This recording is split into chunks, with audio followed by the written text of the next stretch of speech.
5 আগস্টের পর বিশ্ববিদ্যালয়ের দাবিতে মাঠে নামে তিতুমির কলেজের শিক্ষার্থীরা। কয়েক দফা রাস্তা অবরোধ করে দাবি আদায়ের চেষ্টা করে তারা।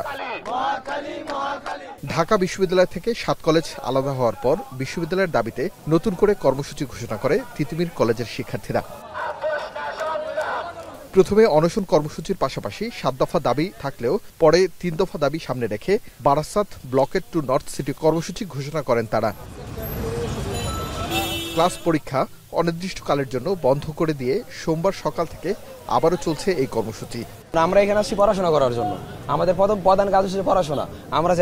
আমরা চাই না যে পরীক্ষা বাতিল হোক। তাহলে আমাদের মাননীয় উপদেষ্টারা যে আজকের মধ্যে সিদ্ধান্ত দিয়ে দেয় কালকে সুন্দর মতো পরীক্ষা হবে, এক্সাম হবে। কারণ স্টুডেন্টরা আসলে কারোই ক্ষতি চায় না, যাদের পরীক্ষা আছে তারাও আমাদের সাথেরই স্টুডেন্ট। আমরা তো এখন আমার সেশনের এক্সাম নেই দেখে যে আমি আরেকজনের এক্সাম দিতে দিব না, এটা কেউই করবে না।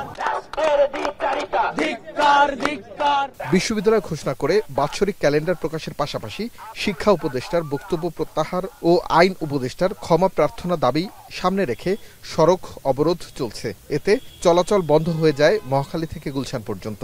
যাদেরকে আমরা বসাইলাম আন্দোলন কইরা ক্ষমতায়, আমরা কে লিগা বসাইলাম যে স্টুডেন্টরা আমরা বসাইলাম যেন দেশটাকে নতুনভাবে গঠন করতে পারে। কিন্তু আজকে পর্যন্ত আমরা স্টুডেন্টরা কি পাইছি, সাধারণ স্টুডেন্টরা এই পর্যন্ত।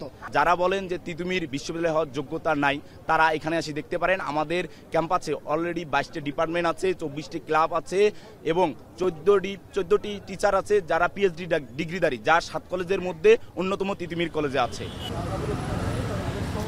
এদিকে অনশনে থাকা শিক্ষার্থীদের মধ্যে 3 জনের শরীরের অবস্থার অবনতি হলে তাদের সোহরাওয়ার্দী হাসপাতালে ভর্তি করা হয়। তারা আমাদের ক্ষমতার অপব্যবহার দেয় এবং আমাদের 2 বাইকে তারা ভিতরে তুলে নিয়ে যায় এবং মারধর করে। দুর্যোগ ব্যবস্থাপনা অধিদপ্তরের 2 জন কর্মচারী এবং ঊর্ধ্বতন কর্মকর্তা তাদের, এবং এটার আমরা সঠিক বিচার চাচ্ছি। এখানে যারা আছে গতকালকে ডাক্তার 3 জনকে রেড সিগন্যাল দিয়েছিলেন যে এদের অবস্থা খুবই করুণ। সেই 3 জন থেকে একজনকে আমরা হাসপাতাল পাঠাতে সক্ষম হয়েছি। জরুরি সেবা শিক্ষার্থীদের বারাসাত ব্লকেট টু নর্থ সিটির বাইরে থাকবে বলে জানিয়েছে শিক্ষার্থীরা। আরিফ হোসেন, এখন, ঢাকা। শিয়া বাটার ও ভিটামিন ই সমৃদ্ধ lily glam beauty soap. Lily, always beautiful.